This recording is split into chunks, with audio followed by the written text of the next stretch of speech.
आज मैं भारतीय सिनेमा की एक ऐसी अभिनेत्री के बारे में आपको बताने वाला हूँ जिन्हें रिश्तेदारों ने बनाया नौकरानी, भगाया घर से, बनी सबसे महंगी एक्ट्रेस और बाद में चलकर उनको देश का सबसे सम्मानित पुरस्कार मिला, दादा साहब फाल्के पुरस्कार। भारतीय सिनेमा के शुरुआती दौर में कई ऐसे कलाकार हुए जिनकी कहानी खुद किसी फिल्म से कम नहीं। इसी में से एक थी कनक देवी, जिन्होंने गरीबी, संघर्ष और समाज के विरोध के बावजूद अपनी एक अलग पहचान बनाई। उन्हें बांग्ला सिनेमा की पहली सुपरस्टार अभिनेत्री भी कहा जाता है।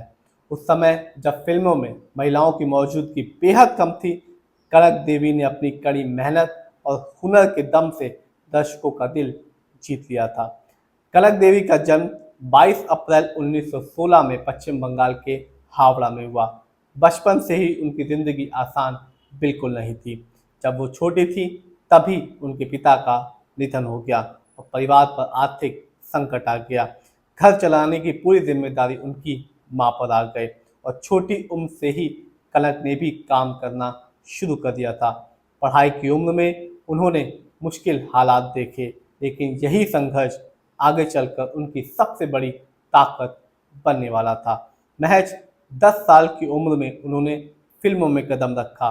उन्हें पहली बार फिल्म जयदेव में छोटा सा रोल मिला था। उस दौर में महिलाओं के लिए फिल्म इंडस्ट्री में काम करना बिल्कुल भी आसान नहीं था, लेकिन कनक ने हार बिल्कुल नहीं मानी और धीरे धीरे अपनी पहचान बनानी शुरू की।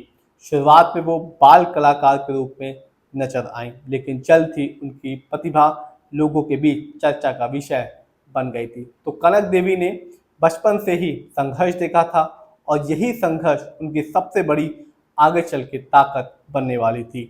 धीरे धीरे कनक देवी का नाम इतना बड़ा हो गया कि लोग उनकी एक झलक पाने के लिए भीड़ लगाए रहते थे। वो उस दौर की सबसे ज़्यादा फीस लेने वाली एक्ट्रेस में से एक बन गई थी। जब फिल्म का बजट कम होता तब भी उनकी फिल्म जो फीस होती थी वो लाखों में होती। यही वजह थी कि उन्हें बंगला सिनेमा की सबसे पहली सुपरस्टार कहा जाने लगा। उनके गाने भी सबसे ज़्यादा लोकप्रिय हुआ करते थे। साल 1941 में उन्होंने स्वतंत्र रूप से काम करना शुरू किया और कई हिट फिल्में थी। बाद में उन्होंने अपना प्रोडक्शन हाउस भी शुरू किया और फिल्म निर्माण में भी हाथ आजमाया।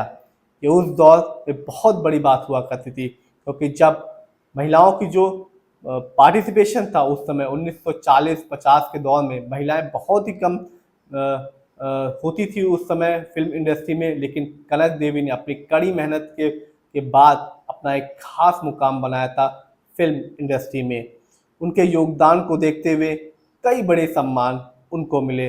1968 में उन्हें पद्मश्री से सम्मानित किया गया। इसके बाद 1976 में उन्हें भारतीय सिनेमा का सबसे बड़ा सम्मान दादा साहब फाल्के पुरस्कार भी दिया गया। कनक देवी ने करीब 3 दशकों तक फिल्म इंडस्ट्री में काम किया। अभिनय, गायन और फिल्म निर्माण तीनों क्षेत्रों में अपनी कड़ी छाप छोड़ी। 17 जुलाई 1992 में उन्होंने इस दुनिया को अलविदा कह दिया, लेकिन उनकी जो विरासत है वो आज भी कायम है।